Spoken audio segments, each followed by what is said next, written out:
மகா கந்த சஷ்டி 7 நாள் விரதம் எப்படி கம்ப்ளீட் பண்ணுறதுன்னு நிறைய பேர் கேட்டிருக்கீங்க.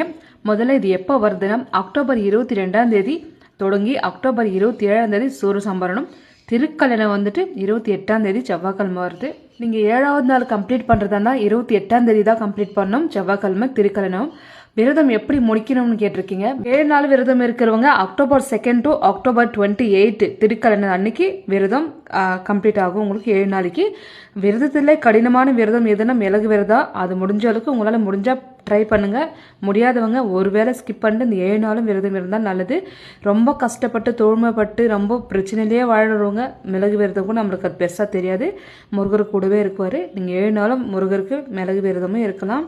7வது நாள் அன்னைக்கு சாயந்தரம் முருகருக்கு வடை பாயசத்தோட படையல் போட்டு நீங்கள் பூஜையை கம்ப்ளீட் பண்ணி விரதத்தை விடலாம். முடிஞ்ச அளவுக்கு ட்ரை பண்ணுங்கள். முடியாதவங்க என்ன செய்ய முடியுமோ அது செய்யுங்க. திருக்கல்யாணத்தை பார்த்துட்டு நீங்கள் விரதம் விடுறதாலும் விடலாம், அல்லது அன்னைக்கு சாயந்தரமும் நீங்கள் 7 நாளாக முழுசாக முடிக்கணும்னா 6 மணிக்கு மேலே விரதத்தை விடலாம்.